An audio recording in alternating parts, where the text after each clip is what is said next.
大家好，欢迎来到秋月漫谈。我用真实、缓慢、清晰的中文聊语言、人生、文化、科技，关注那些你我都关心的事情。我是主播秋月。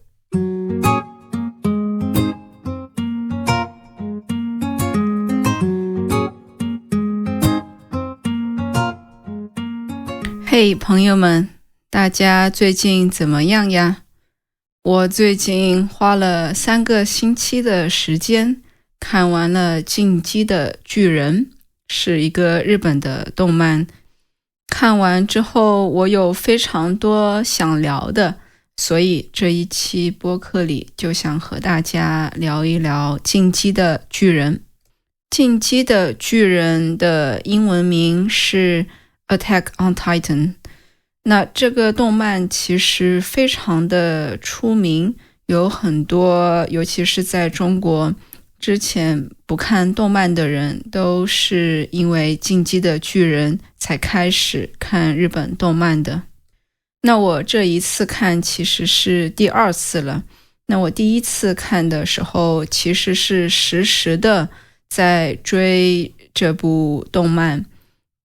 那从巨人的第1季开始到最后结束，其中跨越了10年的时间，所以当我第一次看的时候，到最后其实我很多的细节都不记得了。但是这一次，当我真正把所有的故事从头到尾连着来看，才真正感受到这个故事的魅力以及他讲故事技巧的高超。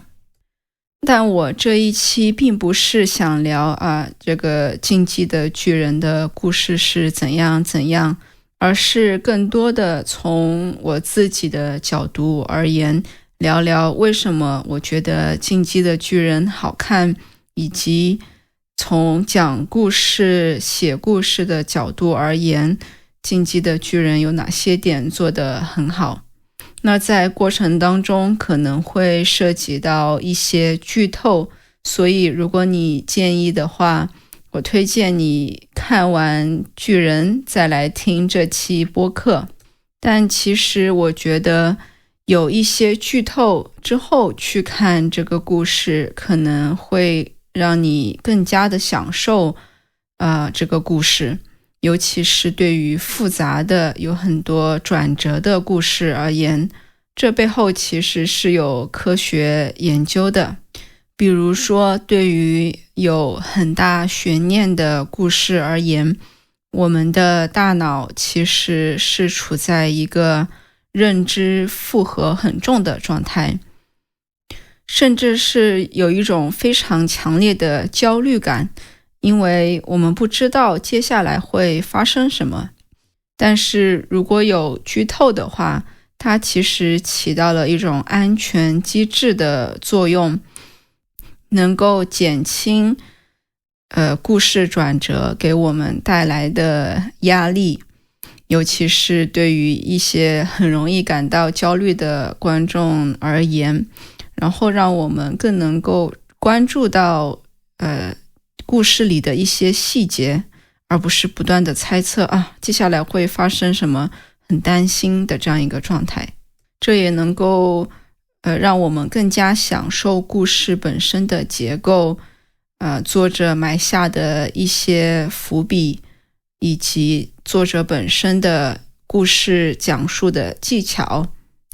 这也是我为什么在第2次看巨人的故事的时候，我其实比第1次更加享受，因为我其实知道会发生什么，所以我就更能够去观察故事里的一些细节，人物的表情等等，并且不用担心一直在想着接下来会发生什么，最后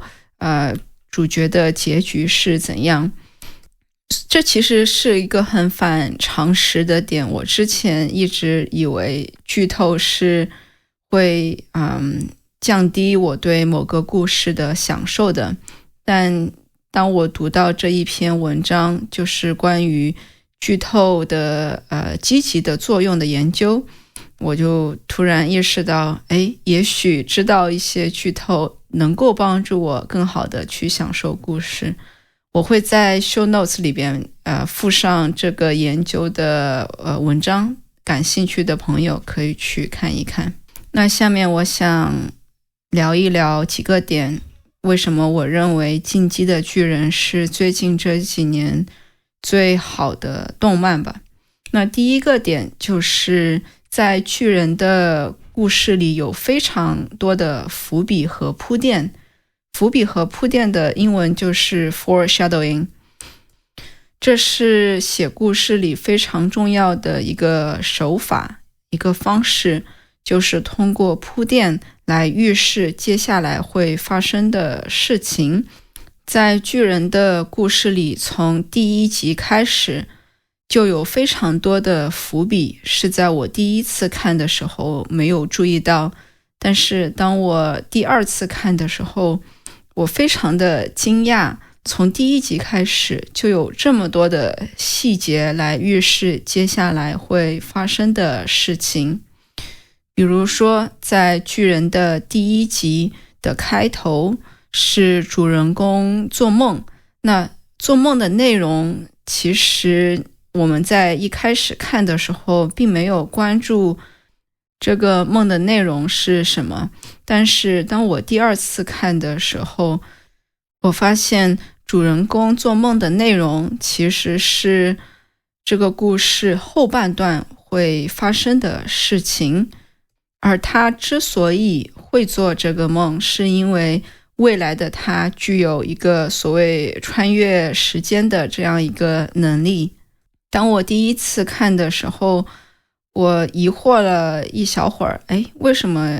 是这样一个奇怪的梦？但是当我第二次看的时候，这一切都理所当然了。这样的细节还有很多，有时候可能是人物脸上不自然的表情，有可能是他们说的话，有可能是某件很突兀的事情，但是到最后这些问题，这些当时疑惑的点都得到了解决。而在很多其他的悬疑片也好，惊悚片也好，有的一个很大的问题就是之前埋下的伏笔 foreshadowing 最后没有得到合理的解释，仿佛当时埋下的伏笔只是为了吸引观众的注意力，而不是为了故事本身的发展。我非常讨厌这样的情节，但是在巨人里这样的问题就没有出现，所有的伏笔都得到了解决。那第二个我认为巨人这个故事非常好的点在于他在创建一个越来越大的世界观 world view。 那巨人的故事一开始是从主人公还是小孩子的时候的一个视角出发的，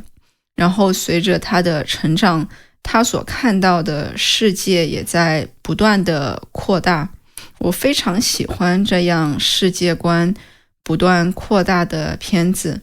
这给我一种我和主角在一起成长的感觉，甚至产生了一种期待的感觉。在主角所认知的这个世界之外，还有更多的未知的秘密等着去被发现。这就有点像我们在整个宇宙里所处在的这样一个地位，我们生活在地球上，以为这就是一切，然后在历史上的某个时间点上，我们意识到自己实际上只是处在太阳系里，然后太阳系只是银河系边缘的一个部分，银河系之外还有非常多类似的星系。这样比较下来，我们自己处在的位置实际上也是一个非常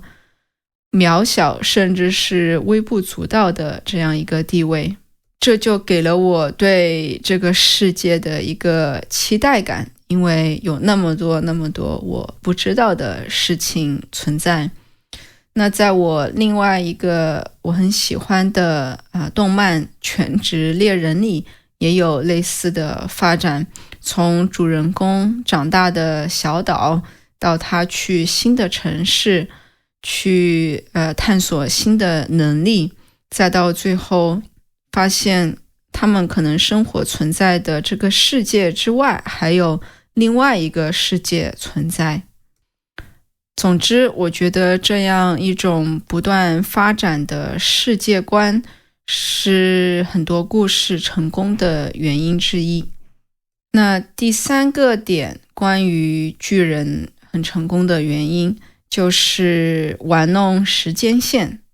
我个人很喜欢那种穿越时间的故事，因为时间是我们很熟悉但其实又很神秘的东西，因为我们没办法控制时间。那在巨人的故事里，主人公有一个特殊的能力，就是把自己的记忆传输到过去，然后影响过去发生的事情。当然，这个点是到故事的最后才揭示的，但这样一下子，这个世界的时间观念就从3维到了4维，这样一种转化的感觉是我非常喜欢的。类似的玩弄时间线的故事也有很多，电影里边比如说《星际穿越》 Interstellar 就是一个非常好的例子。那在动漫里，命运石之门也是一个类似的玩弄时间线的故事。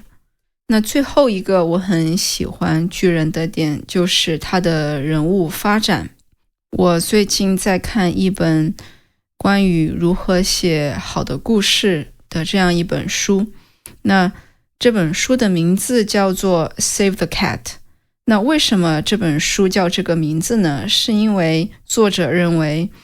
创造一个成功的丰满的人物不仅仅是通过他做的大事来塑造的，可能是通过一些小事来塑造的。比如说一个英雄，对吧？他可能在拯救世界，但是真正让这个英雄的人物形象变得丰满的点在于一些细节，比如说他可能在路边救了一只猫，或者是帮助了一个人，这样一种非常微小的事情来让这个人物的塑造变得更丰满。那在巨人里非常好的一个点，就是他几乎所有的人的人物发展都是非常具体的，每个人都有自己的故事，不管是所谓的好人还是坏人，都有自己的挣扎。到了最后，主人公面对的不仅仅是自己生存的问题，而是上升到了哲学层面道德的问题。在哲学里有一个非常著名的讨论，就是为了救火车上所有的人，你需要要么杀1个人，要么杀3个人，应该选哪个选项？这本身就是一个非常困难的问题了。但如果说这个故事里不管是这1个人还是3个人，他们都有自己的故事，都有自己的家庭，自己的朋友，自己的生活，那回答这个问题就会更难。那在巨人里面临的就是这样的一个问题，主人公需要通过毁灭一些东西来获得一些东西。那他毁灭的那些东西不仅仅只是一个非常单一的人或者是单一的世界，这些人和世界背后都有和他类似的挣扎。所以我完全能够理解主人公最后做出的选择以及他的一些挣扎。也许当你看到很多其他你喜欢的故事的时候，你也会发现成功的故事背后一定是有成功的人物塑造的，尤其是对于所谓反派的人物塑造。好的故事里的反派不是100%的坏，他可能是60%、70%的坏人，但剩下的30%是和其他人一样的故事。正是这样的人物塑造，让故事本身变得更加的具体，更加的吸引人。那上个星期当我看完《进击的巨人》之后，我再来看最近在新出的一些动漫，我就觉得他们都很差，要么是人物的发展不完整，要么是情节的发展很突兀，要么是故事本身的情节很无聊，导致我现在很难去享受新的一些动漫，感觉有一些寂寞吧，可以说。但是我还是很感激能够有这样一个好的故事的存在。进击的巨人不管是从音乐制作以及它的故事本身都是很完美的一部动漫，我非常建议你去看一看，不管你有没有看动漫的习惯。本期的播客到这里就结束了，我希望你有享受我对进击的巨人的解释。我们下期再见，拜拜。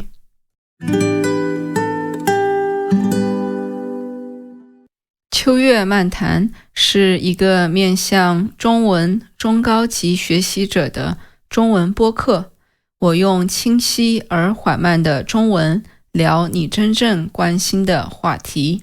除了免费的播客 newsletter 以及带有中英字幕的视频之外，我还提供针对严肃中文学习者的付费内容，包括修订后的中英文文本，播客里较难的5个单词和例句，以及与播客内容相关的5个问题，都附带我的录音。每个月还会有一次播客话题的投票，感兴趣的话，欢迎查看我的 Patreon 内容。谢谢你的收听，我们下期再见。